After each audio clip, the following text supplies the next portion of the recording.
السلام علیکم ورحمۃ اللہ وبرکاتہ۔ الحمد للہ ان الحمد للہ نحمده ونستعینه ونستغفره ونعوذ باللہ من شرور انفسنا ومن سیئات اعمالنا من يهده الله فلا مضل له ومن يضلل الله فلا هادي له واشهد ان لا اله الا الله واشهد ان محمدا عبده ورسوله رب اشرح لي صدري ويسر لي امري واحلل عقدة من لساني يفقهوا قولي رب زدنی علما رب زدنی علما رب زدنی علما آمین یا رب العالمین۔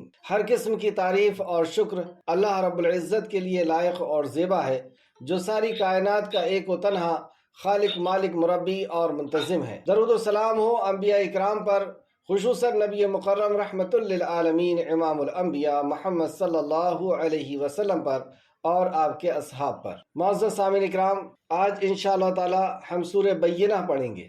اللہ رب العزت سے دعا ہے کہ اللہ رب العزت ہمیں صحیح معنوں میں قرآن مقدس کو سمجھنے، اس پہ غور و فکر کرنے، ایمان لانے اور اخلاص کے ساتھ عمل کرنے اور لوگوں تک پہنچانے کی توفیق عطا فرمائے، آمین یا رب العالمین۔ سورہ بینہ مدنی ہے، ویسے اس میں اختلاف بھی ہے مکی یا مدنی ہونے میں۔ اعوذ باللہ من الشیطان الرجیم، اے اللہ ہم تیری پناہ میں آتے ہیں شیطان سے۔ بسم اللہ الرحمن الرحیم، اللہ کے نام سے جو رحمان اور رحیم ہے۔ اس صورت کے تعلق سے امام احمد رحمۃ اللہ علیہ نے حضرت انس بن مالک رضی اللہ عنہ سے روایت کیا ہے کہ رسول اللہ صلی اللہ علیہ وسلم نے حضرت ابی بن قعب رضی اللہ عنہ سے فرمایا کہ بے شک اللہ تعالیٰ نے مجھے یہ حکم دیا ہے کہ میں تمہارے سامنے لم یکن الذین کفروا پڑھوں، یعنی سورہ بینہ پڑھوں۔ تو انہوں نے عرض کیا، ابی بن قعب رضی اللہ عنہ نے عرض کیا کہ کیا اللہ تعالیٰ نے آپ کے سامنے میرا نام لیا ہے؟ اللہ اکبر۔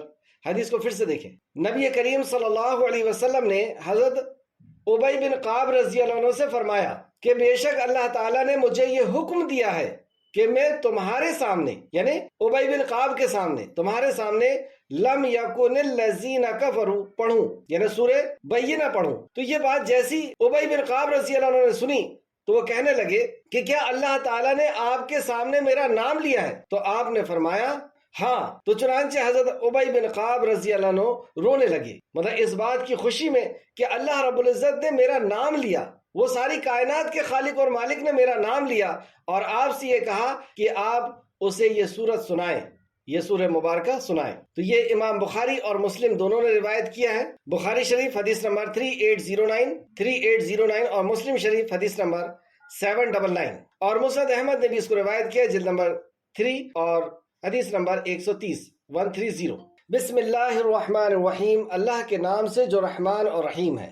لم یکن الذین کفروا من اہل الکتاب والمشرکین منفکین حتی تأتیہم البینات، اہل کتاب کے بعض کافر اور مشرکین کفر سے رکنے والے نہ تھے۔ اہل کتاب میں سے یعنی یہودی اور نصرانی، اور ان کے مشہور قبائل جو مدینہ کے ارد گرد تھے وہ 3 ہیں، بنو قینوقا، بنو نذیر، بنو قریظہ۔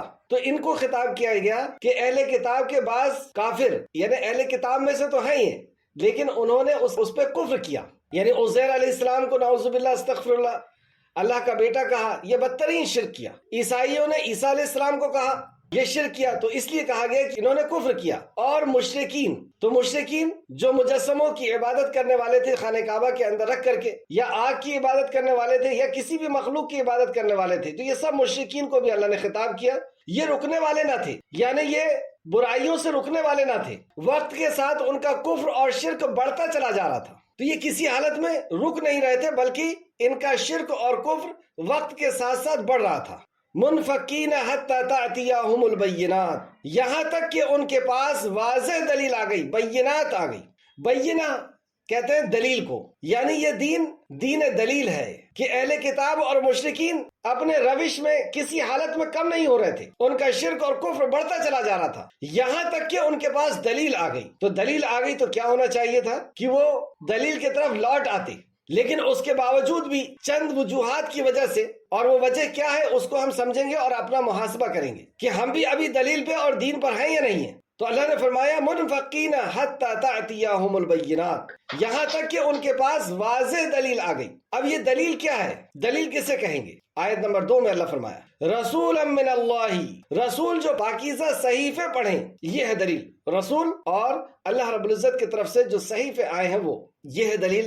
نبی کریم صلی اللہ علیہ وسلم کا فرمان اور اللہ رب العزت کا فرمان، قرآن اور صحیح حدیث۔ تو یہ دلیل آ جانے کے بعد بھی رسول جو پاکیزہ صحیفے لائے جن میں درست اور معتدل احکام تھے، یعنی صحیح اللہ رب العزت کی طرف سے معتدل احکام تھے، عدل پر مبنی، جیسے سورہ عبس آیت نمبر 13 سے 16 تک اللہ رب العزت نے فرمایا، اور وہ قابل احترام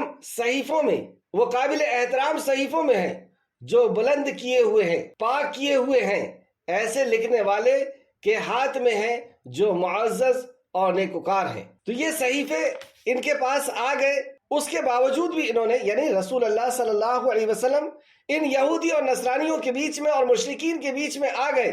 پہلے یہ کہا منفکین حتی تأتیہم البینات، یہاں تک کہ ان کے پاس واضح دلیل آ گئی۔ تو پتہ یہ چلا کہ اللہ رب العزت کی طرف سے جو دین ہے وہ دلیل کا نام، قصے اور کہانیوں کا، ہمارے خیالات کا، ہماری لاجک کا نام نہیں، ہماری سوچ کا نام نہیں۔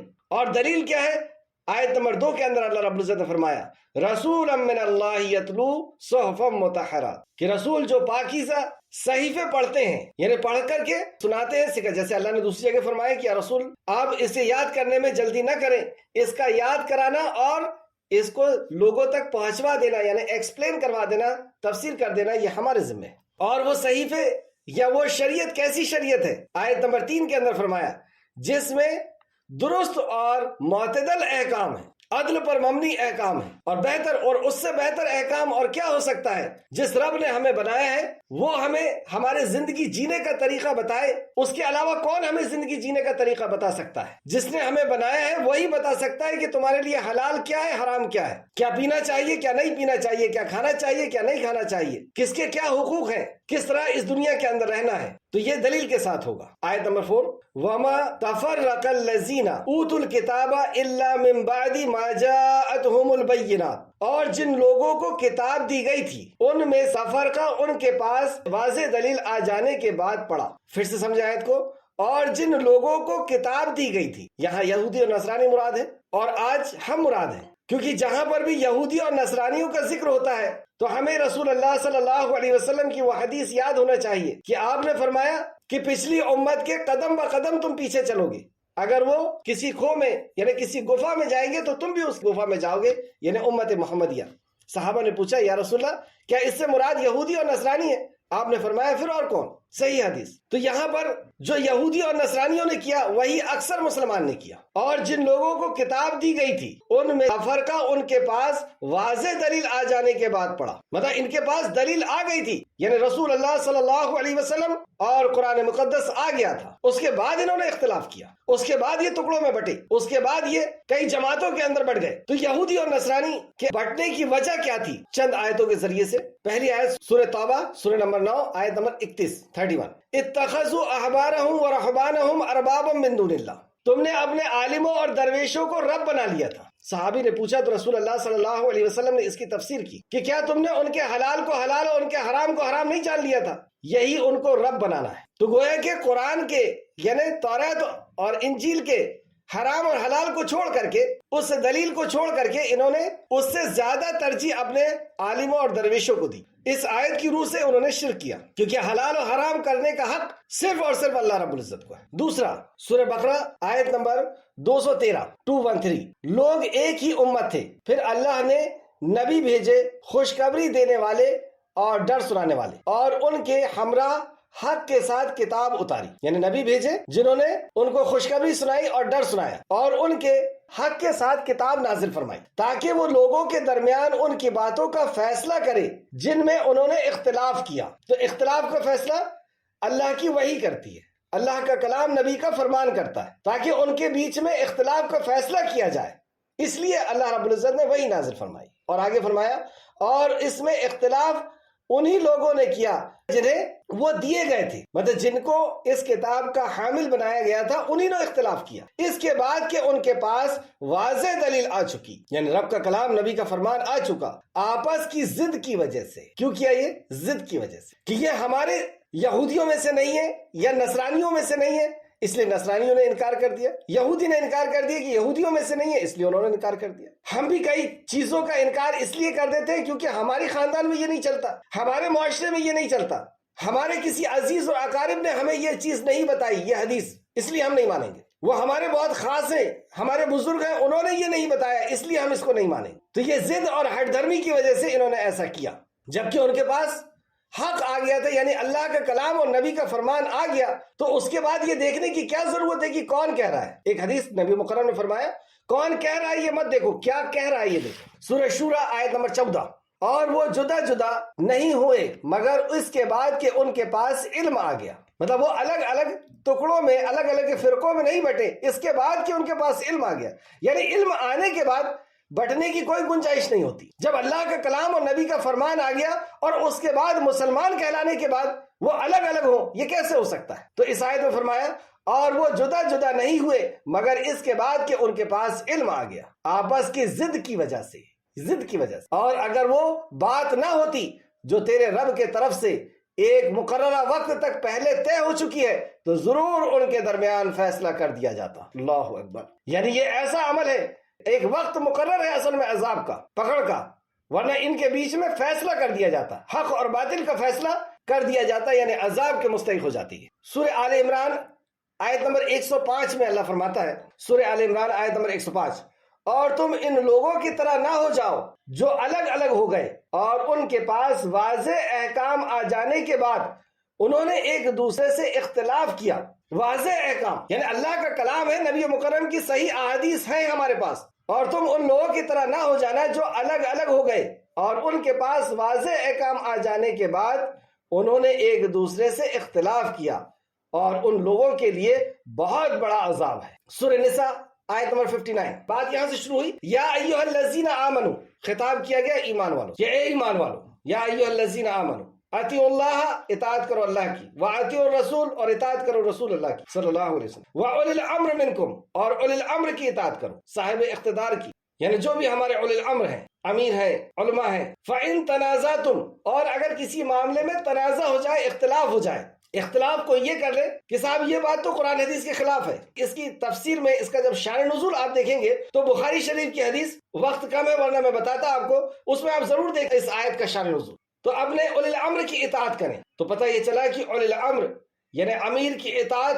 اللہ رب العزت نے حکم دیا اس کا۔ بعض لوگ امیر کو کچھ سمجھتے ہی نہیں ہیں، اپنے بڑوں کو کچھ سمجھتے ہی نہیں ہیں، اپنے علماء کو کچھ سمجھتے ہی نہیں ہیں بعض لوگ، اور بعض لوگوں نے غلو کیا۔ تو یہاں پہ کہا اطیعوا اللہ واطیعوا الرسول واولی الامر منکم، اللہ کی اطاعت کرو، اللہ کے نبی کی اور اولی الامر کی۔ فَإِن تَنَازَعْتُمْ، اور اگر تنازع ہو جائے، اختلاف ہو جائے، یعنی کسی نے یہ کہہ دیا کہ آپ نے یہ جو فیصلہ کیا یہ قرآن حدیث کے خلاف ہے، تو اختلاف ہو گیا، تنازع ہو گیا، کیا کریں؟ تنازع ہو گیا تو یعنی میرے بڑے، آپ کے بڑے اور ان کے بڑے، سب نے الگ الگ فیصلے دے دیے، قرآن حدیث کسی کی بات مل رہی ہے، کسی کی نہیں مل رہی ہے، کیا کریں گے؟ فَإِن تَنَازَعْتُمْ فَرَدُّوهُ إِلَى اللَّهِ وَرَسُولِهِ، تو لوٹ جاؤ اللہ اور اس کے رسول کی طرف صلی اللہ علیہ وسلم، یعنی قرآن تو حدیث کی طرف لوٹ جاؤ، اسی میں تمہاری خیر ہے۔ ایک اور حدیث جو مختلف سندوں سے مروی حدیث ہے کہ رسول اللہ صلی اللہ علیہ وسلم نے فرمایا بلا شبہ یہودی 71 فرقوں میں تقسیم ہو گئے، یہودی 71 فرقوں میں تقسیم ہو گئے، اور عیسائی 72 فرقوں میں، اور عنقریب یہ امت 73 فرقوں میں تقسیم ہوگی، یعنی امت محمدیہ یہ آپ نے پیشن گوئی کی اللہ رب العزت کے اذن سے، اللہ کے حکم سے، یعنی یہ آپ کی خواہش نہیں تھی۔ بعض لوگ یوں سمجھتے ہیں کہ یہ خواہش ہے، خواہش نہیں تھی، جیسے پیشن گوئی کی کہ ہر گھر میں ناچ ہوگا، اور بھی بے شمار پیشن گوئی قیامت کے آخری دور کی نبی مکرم صلی اللہ علیہ وسلم نے، ایسی یہ پیشن گوئی تھی، آپ چاہ نہیں رہے کہ ایسا ہو، بلکہ آپ نے تو اس کو ایک رہنے کا راستہ بتا کر کے گئے، اور اتحاد اور اتفاق کا ہی تو نام ہے۔ آپ دیکھیں اسلام کا ہر رکن اتحاد کی ہمیں دعوت دیتا ہے، 5 وقت کی نماز ہو، جمعے کی نماز ہو، عید کی نماز ہو یا حج ہو، تو 72 فرقوں میں تقسیم ہوگی، یعنی یہ امت سب جہنم رسید ہوں گے سوائے ایک فرقے کے۔ رسول اللہ صلی اللہ علیہ وسلم نے فرمایا یہ سب جہنم رسید ہوں گے سوائے ایک فرقے کے۔ صحابہ کرام نے عرض کیا اے اللہ کے رسول وہ کون لوگ ہیں؟ آپ نے فرمایا ما انا علیہ و اصحابی، جس پہ میں اور میرے صحابہ ہیں، یعنی جن کا عمل اس کے مطابق ہے، میں اور میرے صحابہ کے مطابق ہے۔ تفسیر ابن کثیر جلد نمبر 6 اور صفحہ نمبر 550، اور اس میں بے شمار حدیثوں کے حوالے دیے گئے ہیں، یعنی یہ حدیثیں مختلف الفاظ کے ساتھ ان مقامات پر ہے۔ صحیح ابن حبان جلد نمبر 14 اور صفحہ نمبر 140، حدیث نمبر 6247 یعنی 6247 اور دوسری حدیث اور بھی ہے اس میں، مسند احمد جلد نمبر 2 صفحہ نمبر 332، سنن ابو داؤد حدیث نمبر 4596، ابو داؤد 4596، جامع ترمذی حدیث نمبر 2640، ابن ماجہ حدیث نمبر 3991 اور بھی حدیثیں ہیں، جامع ترمذی حدیث نمبر 2641، مستدرک حاکم 3992۔ مقصد یہ ہے بتانے کا کہ جب واضح دلیل آ گئی، یعنی اللہ کا کلام آ گیا، نبی مکرم کا فرمان آ گیا، اور اس کے باوجود بھی اگر کوئی تفرقوں میں بٹے تو اللہ رب العزت نے ایمان والوں کو خطاب کیا، یعنی ایمان کو سامنے رکھا کہ یا ایھا الذین آمنوا، اے ایمان والو اللہ کی اطاعت کرو، اللہ کے نبی کی اور اولی الامر کی، اور پھر تنازع ہو جائے تو لوٹ آؤ اللہ اور اس کے رسول کی طرف۔ اور رسول اللہ صلی اللہ علیہ وسلم نے بھی وضاحت کر دی کہ اس امت میں 72 فرقے 73 فرقے ہوں گے، ایک جنت میں جائے گا۔ تو کسی فرقے کا نام نہیں بتایا، ہم کوئی نہیں ہوتے کسی فرقے کے اوپر کچھ اپنی لب کشائی کرنے والے، اور نہ ہی اپنے آپ کو بہتر سمجھنے والے۔ ہمیں یہ دیکھنا ہوگا کہ کیا ہم اس پر ہیں جس میں رسول اللہ صلی اللہ علیہ وسلم اور صحابہ اکرام تھے؟ کیا ہم نے ویسا ایمان لایا، ویسا عمل کیا ہے، ویسا علم کی ترجیح دی ہے؟ صحابہ اکرام جس انداز سے نبی کریم صلی اللہ علیہ وسلم کی اطاعت اور فرمانبرداری کی، وہ لوگ جائیں گے۔ یعنی صفات بتائی رسول اللہ صلی اللہ علیہ وسلم نے، نام نہیں بتایا۔ اللہ رب العزت اس عظیم گروپ میں، اس عظیم جماعت کے اندر ہم سب کو شامل فرما دے، آمین یا رب العالمین۔ جو ناجی ہے، ناجی فرقہ ہے، یعنی نجات پانے والی جو جماعت ہے۔ آیت میں واپس آئے، آیت نمبر 4، اور جن لوگوں کو کتاب دی گئی تھی ان میں تفرقہ ان کے پاس واضح دلیل آ جانے کے بعد پڑا، جبکہ دلیل آ جانے کے بعد انہوں نے یہ تفرقے میں پڑے، یہ فوٹ میں پڑے اور جماعتوں میں بڑھے۔ اب بہت ہی جامع آیت، آیت نمبر 5، وَمَا أُمِرُوا، حالانکہ انہیں یہ حکم دیا گیا إِلَّا لِيَعْبُدُوا اللَّهَ مُخْلِصِينَ لَهُ الدِّينَ حُنَفَاءَ وَيُقِيمُوا الصَّلَاةَ وَيُؤْتُوا الزَّكَاةَ وَذَلِكَ دِينُ الْقَيِّمِ وَمَا أُمِرُوا إِلَّا لِيَعْبُدُوا اللَّهَ مُخْلِصِينَ لَهُ الدِّينَ، پہلے جو حکم دیا گیا إِلَّا لِيَعْبُدُوا اللَّهَ، کہ اللہ کی عبادت کرنا، اور پھر اس کے بعد مخلصین، اخلاص کے ساتھ اللہ کی عبادت، یہ ہماری پیدائش کا مقصد ہے۔ انہیں حکم کیا دیا گیا تھا؟ جیسے کہ اوپر ہم نے پڑھا کہ اہل کتاب کے بعض لوگ اور مشرکین، یہ لوگ رکنے والے نہ تھے، یہاں تک کہ ان کے پاس واضح دلیل آ گئی۔ اور دلیل کیا ہے؟